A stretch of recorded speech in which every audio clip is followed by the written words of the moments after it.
Going once, going twice, sold, and welcome to the Post-Trip Payload Perspective with Purple Wave Auction. A chance for Dave and Don to talk market conditions, economic factors, and top challenges. Ultimately, it's about getting the perspective of when to trade and when to maintain. So grab a cup, settle in, and see what's on the auction block. All of it brought to you by purplewave.com. Hey guys, as you heard, the segment is brought to you by Purple Wave. Purple Wave Auction is a trusted non-reserve equipment marketplace. Bi-weekly construction auctions provide countless opportunities to locate the perfect asset to make your job easier. All equipment sells to the highest bidder regardless of price. Transparent lists allow you to bid with confidence. PurpleWave.com. They're straight, simple, sold. And now I turn this over to our good friend Dave Nemo. Hey Dave. Hey, good morning again, everybody. And speaking about friends, we met a new friend a few weeks ago, and we're going to bring him on the show right now. And I'm talking about Don Nash. Don is the regional sales manager for the mid-Atlantic states for Purple Wave Auctions. And hey, Don, good morning. Good morning, Dave. How are you guys doing this morning? Oh, doing real good, We have been talking about truck insurance and dash cams and legislation and you name it. So we're going to talk about some other things here this morning with you that might be a little bit unusual for folks, because if you own a truck, you've pretty much bought a truck, but maybe you've never bought a truck the way they sell trucks at Purple Wave. And we're going to talk about that a little bit. And we're going to talk about the conditions of the market right now for trucks and trailers, some of the trending, what's hot, what's not, what's moving fast, what are some of the other factors that you have to take care of and understand throughout the process.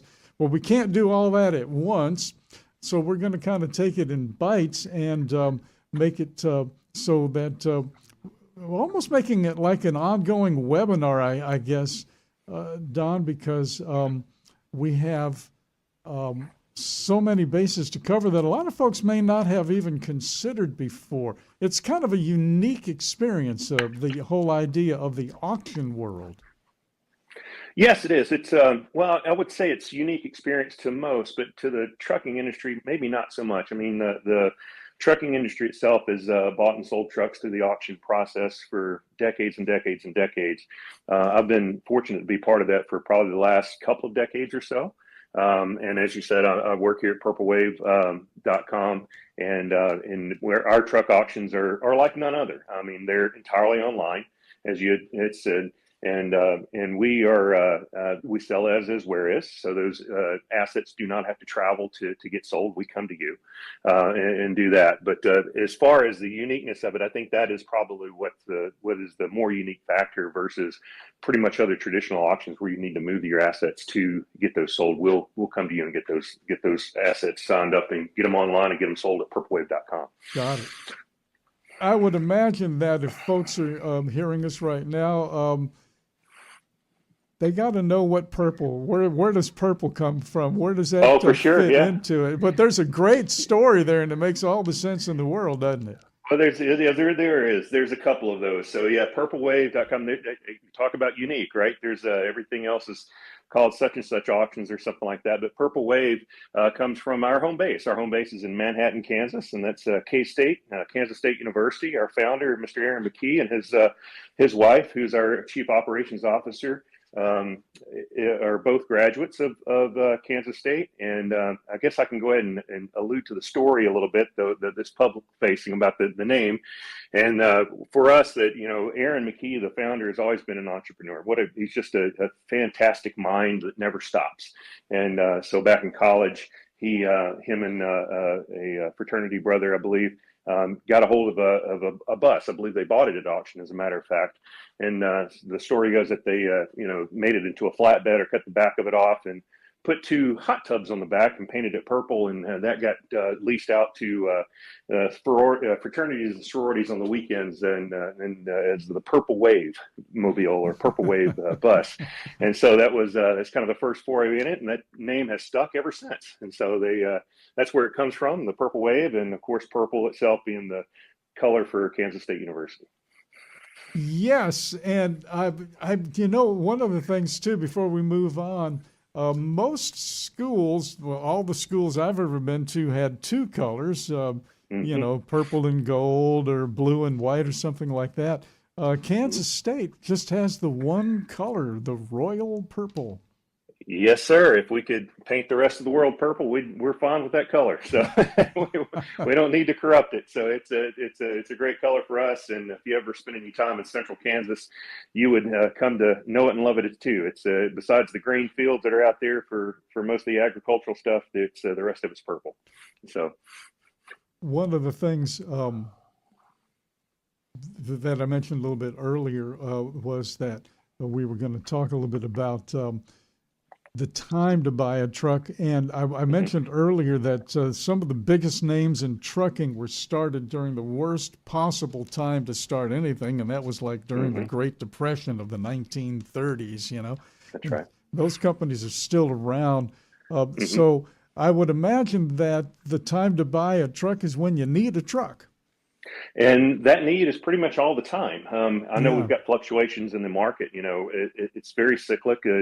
Everybody that listens to your program and has listened to your program for decades understands that the transportation and long haul market is very cyclic, and we are in the kind of the bottom end of one right now, probably coming out of it over the next 6 to 12 months, at least what I can see and what a lot of the analysts are looking at are saying.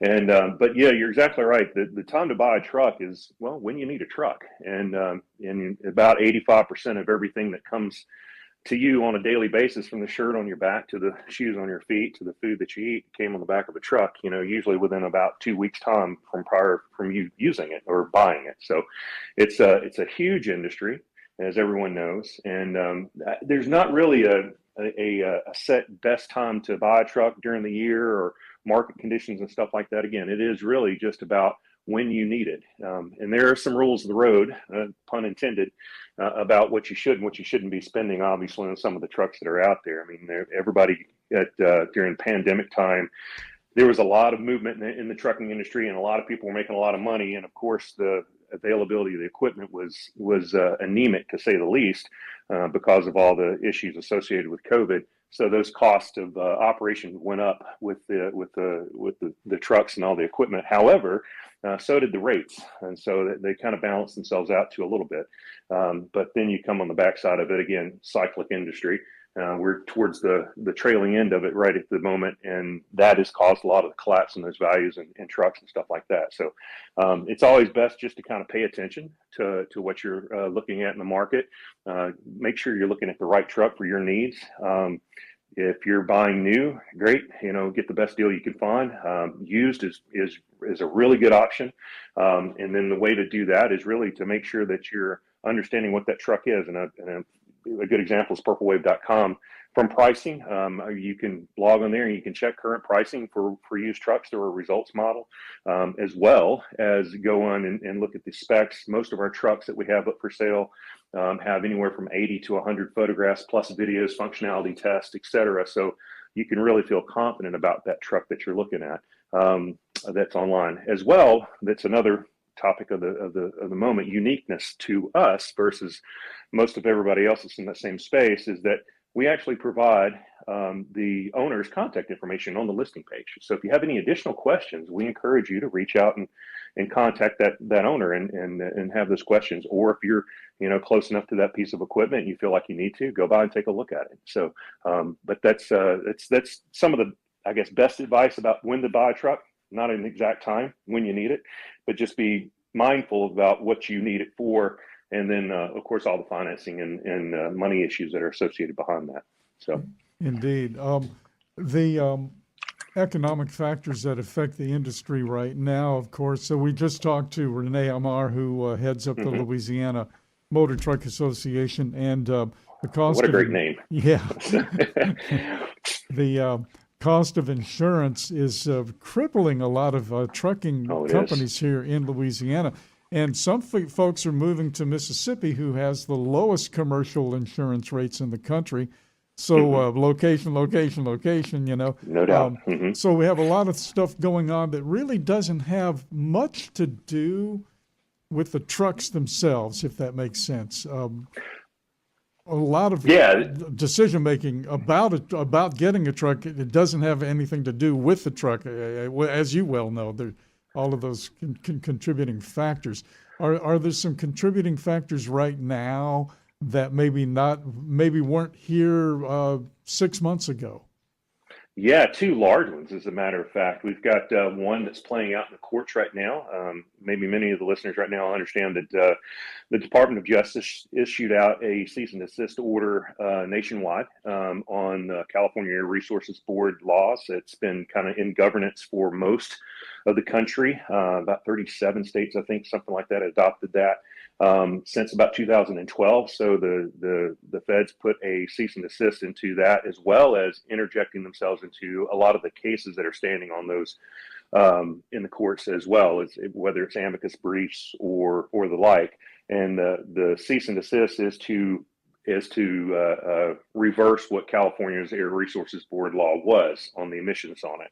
And of course, that has spawned a lot of other lawsuits that's come into effect from the OEMs. They're looking for clearance and for clarity on that, and that's really put a kind of a monkey wrench into the entire truck market as it is, because we had a guest on earlier today, I believe it was Mike Roth, who I've met a couple of times, and he's got his the North American Council for Freight Efficiency's test that's going on. It's very interesting to be able to look at that and to see the comparisons between the diesel engines and the hydrogens and the electrics and stuff like that. But all of that is in turmoil right now because of that lawsuits, which could take years to play out. So that's the first factor. The second factor that's come in is that we've had the major engine manufacturer, Cummins, that just pivoted away from EV, going straight with hydrogen is what they're looking. Well, of course, with their diesel, but that's where they're making their investment, it sounds like, and then doing a lot of really clean burning efficiencies on their X15s and their new 14-liter engine that they've got coming out. So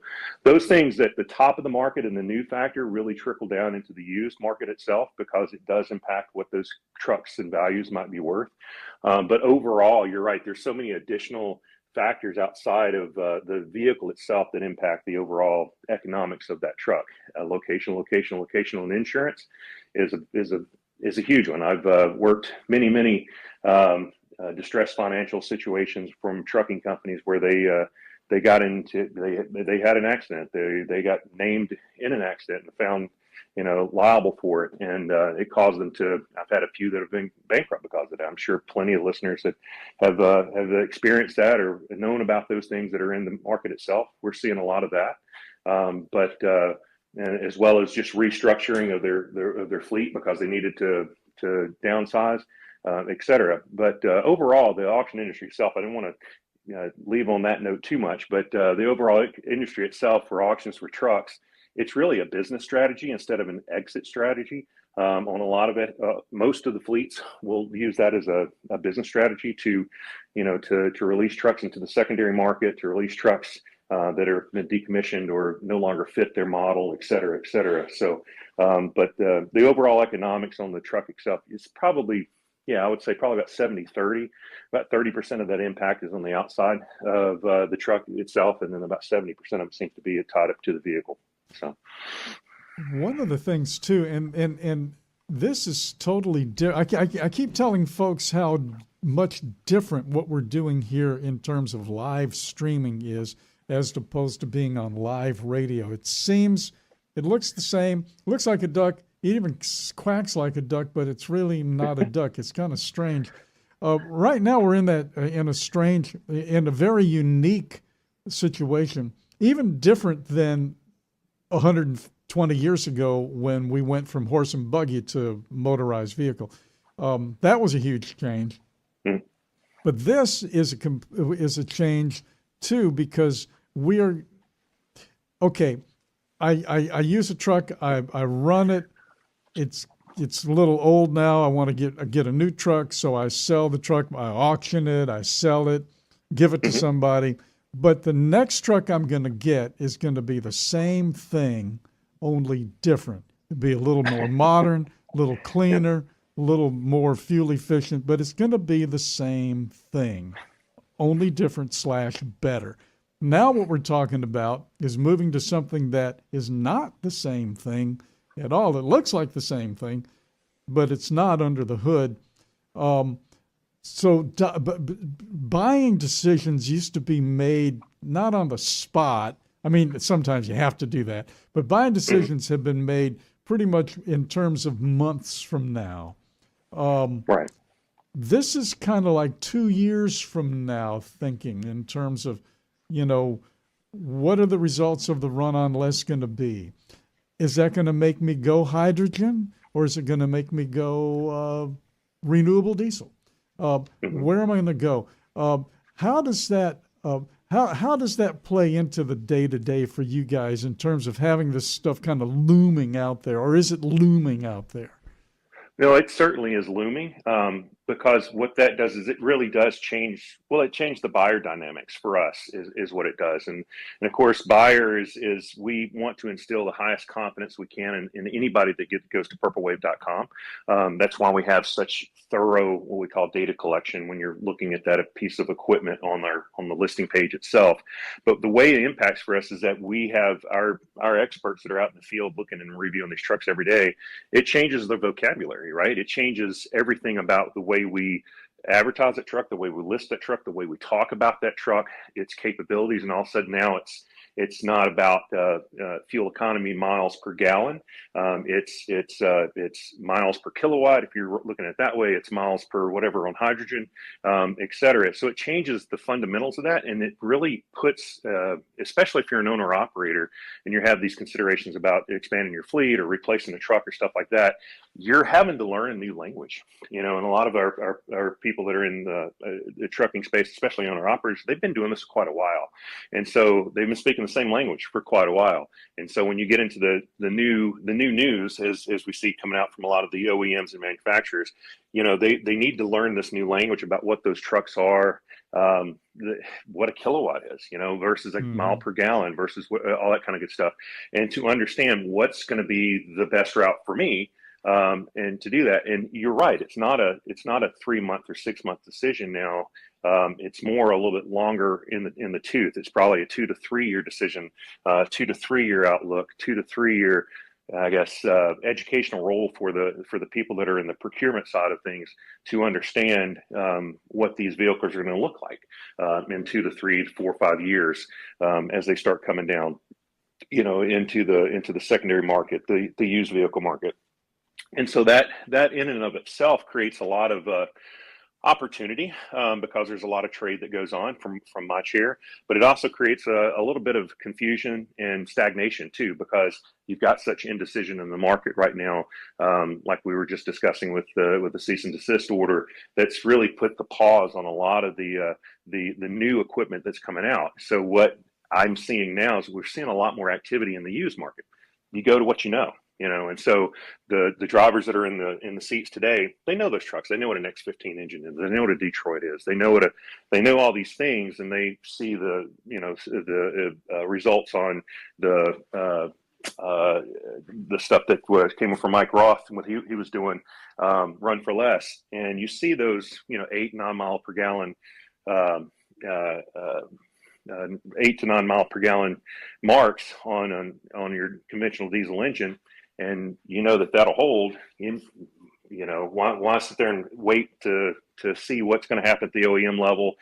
To maybe I can purchase a vehicle that used to cost $130,000 to $135,000 new from the OEM that now costs $200,000 to a little over $200,000, and I'm not sure exactly what that vehicle is going to be. So we're seeing a lot of motion in that where they're upgrading their equipment, but they're upgrading their equipment to conventional equipment, just a little more modern.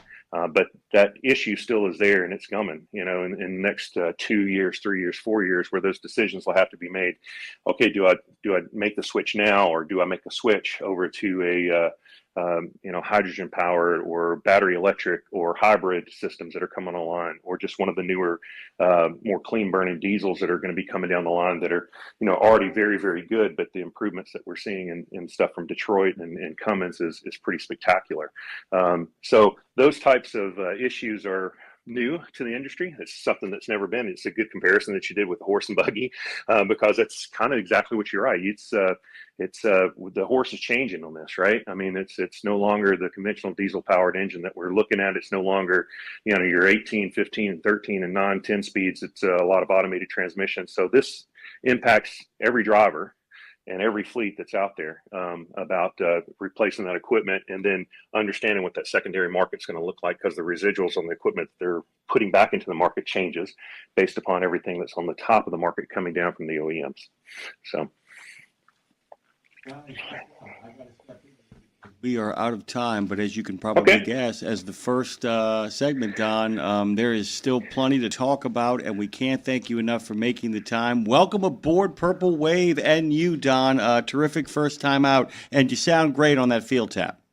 Oh, wonderful. Thanks for that. Yeah, we appreciate that. Yeah, I'm actually here at the Government Fleet Expo in South Carolina right now, so down here in Myrtle Beach, and I was a little worried about the connection, but it seems to be working, so good deal. Good for the tech. So, thank you so much, Don Nash, of course, and Dave Nemo. This segment, by the way, is brought to you by Purple Wave. Purple Wave Auction is the trusted no-reserve equipment marketplace. Bi-weekly construction auctions provide countless opportunities to locate the perfect asset to make your job easier. All equipment sells to the highest bidder, regardless of price. Transparent lists allow you to bid with confidence. PurpleWave.com. They're straight, simple, sold.